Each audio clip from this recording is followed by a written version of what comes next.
اللہ رب العزت جل جلالہ و جل شانہ سورۃ المؤمنون آیت نمبر 115 میں ارشاد فرماتا ہے، افحسبتم انما خلقناکم عبثا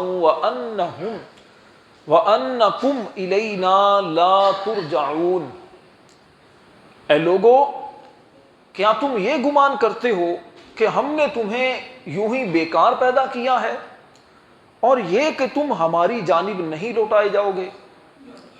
اس آیت کریمہ میں اللہ رب العزت جل جلالہ و جل شانہ نے لوگوں کو ان کے پیدا کرنے کا مقصد بیان کیا، اور یہ بھی بیان کیا گیا کہ ہم نے تمہیں بیکار نہیں بنایا، بلکہ تمہارے پیدا کرنے کا کوئی مقصد ہے۔ کیا تم یہ گمان کرتے ہو کہ تمہیں ہماری طرف لوٹایا نہیں جائے گا؟ انسان کے پیدا کرنے کا مقصد کیا ہے؟ اللہ تبارک و تعالیٰ نے انسانوں کے علاوہ اس کائنات کو کیوں بنایا؟ زمین و آسمان کو کیوں بنایا؟ اللہ پاک نے اس کائنات کی چیزوں کو کیوں بنایا؟ کیا بغیر کسی مقصد کے ان کو بنایا گیا کہ ان کے پیدا کرنے کا بھی کوئی مقصد ہے؟ یہ آج کے ہمارے درس قرآن کا موضوع ہے۔ قرآن کریم کی آیات کریمہ اس حوالے سے ہماری کیا رہنمائی کرتی ہیں، یہ ہم قرآن پاک سے جاننے کی کوشش کریں گے۔ اللہ تبارک و تعالیٰ نے ایک اور مقام پر ارشاد فرمایا، وَمَا خَلَقْنَا السَّمَاءَ وَالْأَرْضَ وَمَا بَيْنَهُمَا بَاطِلًا۔ فرمایا اور ہم نے آسمان، زمین اور ان کے درمیان چیزوں کو بیکار نہیں بنایا۔ ذَلِكَ ظَنُّ الَّذِينَ كَفَرُوا، انہیں بیکار سمجھنا یہ کافروں کا گمان ہے۔ ان کو ہم نے بیکار نہیں بنایا، ان کے بنانے کا کوئی مقصد ہے، کوئی پرپس ہے۔ اب وہ کیا مقصد ہے، یہ بھی ایک سمجھنے کی بات ہے۔ جبکہ جو غیر مسلم ہیں، کفار ہیں، وہ محض یہ سمجھتے ہیں کہ ایسے ہی بنا دیا گیا، یہ چیزیں خود بخود مارز وجود میں آ گئی، حالانکہ ان کو پیدا کرنے والا رب تبارک و تعالیٰ قرآن میں جگہ جگہ ارشاد فرماتا ہے کہ ہم نے انہیں بیکار نہیں بنایا۔ ایک جگہ فرمایا، وَمَا خَلَقْنَا السَّمَاوَاتِ وَالْأَرْضَ وَمَا بَيْنَهُمَا لَاعِبِينَ، اور ہم نے آسمانوں، زمین اور ان کے درمیان والی چیزوں کو بطور کھیل پیدا نہیں کیا کہ آپ ان چیزوں کو دیکھ کر کھیل کود میں مصروف ہو جائیں، فضول کاموں میں مصروف ہو جائیں۔ ان چیزوں کو دیکھ کر چاہیے تو یہ کہ بندہ اللہ تبارک و تعالیٰ کی معرفت حاصل کرے، اللہ پاک کی قدرت میں غور و فکر کرے کہ جب یہ چیزیں اتنی عظیم ہیں، یہ پہاڑ اتنے عظیم ہیں، سمندر، دریا اتنے عظیم ہیں، آبشاریں، سمندر کا نظام، آسمان و زمین، اور اس میں لہلہاتے جو کھیت ہیں، باغات ہیں، ہزاروں قسم کی مخلوقات ہیں، سبزہ ہے، کہیں ہریالی ہے، کہیں زمین پتھریلی ہے، کہیں زمین کی الگ الگ قسمیں ہیں۔ یہ ساری چیزیں دیکھ کر بندہ رب تبارک و تعالیٰ کی قدرت میں غور کرے، یہ بھی ایک عظیم عبادت ہے۔ لیکن ان کو محض لہو و لعب میں لے لینا یا کھیل کود کا سامان بنا لینا، محض تفریح کے نام پر ان چیزوں کو دیکھنا، یہ مسلمان کی شان نہیں ہے، یہ غافل لوگوں کا طریقہ ہے۔ مسلمان کی شان کیا ہے کہ مسلمان ان چیزوں کو دیکھ کر رب کو یاد کرتے ہیں، ان چیزوں کی خوبصورتی کو دیکھ کر اپنے رب کو یاد کرتے ہیں کہ جب یہ چیزیں عظیم ہیں، چیزیں خوبصورت ہیں، تو ان کو بنانے والا کیسا جمیل ہوگا۔ اللہ پاک ارشاد فرماتا ہے، الذین یذکرون اللہ، فرمایا وہ لوگ جو اللہ کو یاد کرتے ہیں، قیاما وقعودا وعلی جنوبہم، کھڑے ہوئے بھی یاد کرتے ہیں، بیٹھے ہوئے بھی یاد کرتے ہیں، کروٹ کے بل لیٹ کر بھی یاد کرتے ہیں، وَيَتَفَكَّرُونَ فِي خَلْقِ السَّمَاوَاتِ وَالْأَرْضِ، آسمانوں اور زمین میں غور و فکر کرتے ہیں۔ رَبَّنَا مَا خَلَقْتَ هَذَا بَاطِلًا، اور رب کی بارگاہ میں عرض کرتے ہیں اے ہمارے رب تو نے اسے بیکار نہیں بنایا. سبحانک فقنا عذاب النار، تجھے یقیناً بیکار کاموں سے پاکی حاصل ہے، پس تو ہمیں آگ کے عذاب سے بچا لے. یہ ہے ایمان والوں کی شان. وہ رب کو یاد کرتے ہیں، اللہ کی تسبیح کرتے ہیں، اللہ کا ذکر کرتے ہیں، اللہ کی یاد میں مشغول ہو جاتے ہیں. ان چیزوں کو دیکھ کر اللہ کی عظمت ان کے دل میں پیدا ہوتی ہے. صبح و شام کھڑے بیٹھے لیٹے چلتے ہر وقت اللہ کو یاد کرتے ہیں. اللہ کو یاد کرنا صرف زبان سے ہی نہیں ہوتا، دل میں اللہ پاک کی نعمتوں کو یاد کرنا، اللہ پاک کی عظمت کو پیدا کرنا، اللہ کا شکر ادا کرنا، یہ بھی اللہ کا ذکر ہے. تو یہ ایمان والوں کی شان ہے. ایمان والے یہ سمجھتے ہیں کہ رب تعالیٰ نے ان چیزوں کو بیکار نہیں بنایا، ان کے بنانے کا مقصد ہے. جب ہمیں یہ بات پتہ چل چکی کہ دنیا کے اندر جو بھی چیزیں بنی ہیں ہم بھی بنے ہیں، تو ہمارے اور دنیا کے اندر چیزوں کے بنانے کا کوئی مقصد ہے، تو پھر ہمیں یہ بھی جاننا چاہیے کہ یہ مقصد کیا ہے. اللہ تبارک و تعالیٰ نے ان چیزوں کو کیوں بنایا ہے؟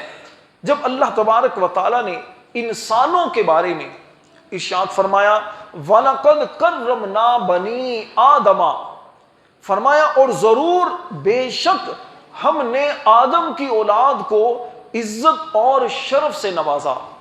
وَحَمَلْنَاهُمْ فِي الْبَرِّ وَالْبَحْرِ وَرَزَقْنَاهُمْ مِنَ الطَّيِّبَاتِ، فرمایا اور ہم نے انہیں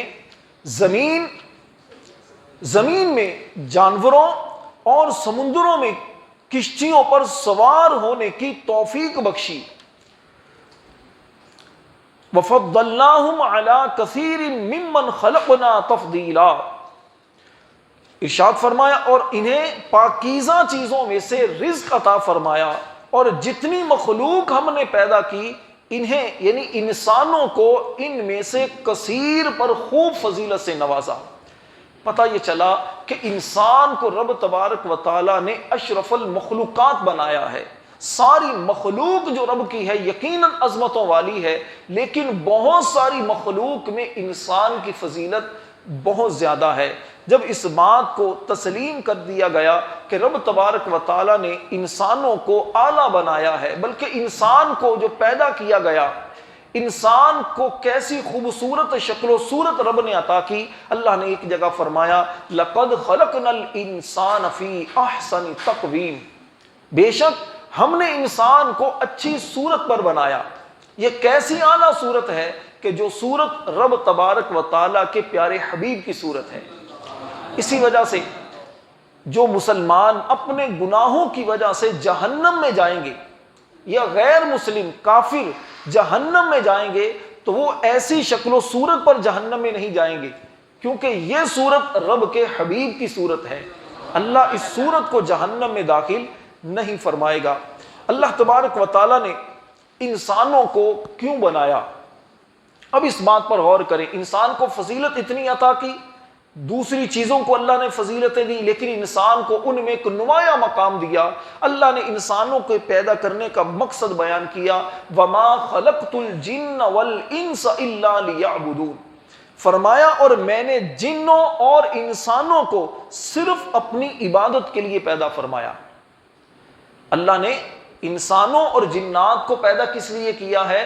اپنی عبادت کے لیے. اور ایک دوسرے مقام پر سورۃ الملک میں رب نے فرمایا الذی خلق الموت والحیات لیبلوکم ایکم احسن عملا، وہی ہے جس نے موت اور زندگی کو پیدا کیا تاکہ تمہارا امتحان لے کہ تم میں سے کون اچھے عمل کرتا ہے.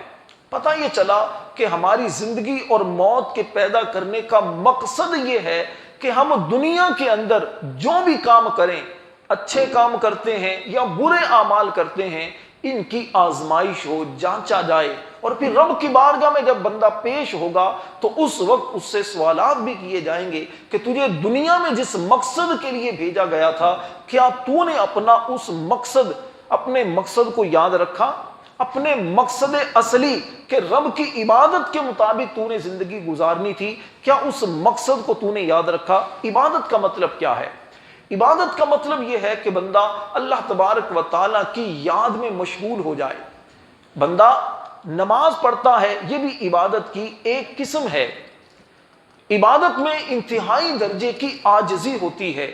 عبادت میں بندہ خود کو عاجز سمجھتا ہے، رب کو کامل، منزہ، مبرہ سمجھ کر رب کی بارگاہ میں سر پیشانی پر رکھ کر اپنے عجز کا اظہار کرتا ہے۔ یہ عبادت کا اعلیٰ درجہ ہے۔ اس طرح دل کے اندر اللہ کو یاد کرے، دل کی عبادت ہوتی ہے۔ اپنے ہاتھوں کو اللہ کے راستے میں مال خرچ کرنے کے لیے مصروف کرتا ہے، اپنے پاؤں کو مسجد میں چلنے کے لیے لے کر جاتا ہے، اپنی آنکھوں کو قرآن دیکھنے کے لیے استعمال کرتا ہے، ماں باپ کے چہرے کی زیارت کے لیے استعمال کرتا ہے، اللہ دکھائے تو کعبے کو دیکھنے کے لیے استعمال کرتا ہے، اللہ کی حلال کردہ چیزوں کو دیکھتا ہے آنکھوں سے، تو یہ آنکھوں کی عبادت ہے۔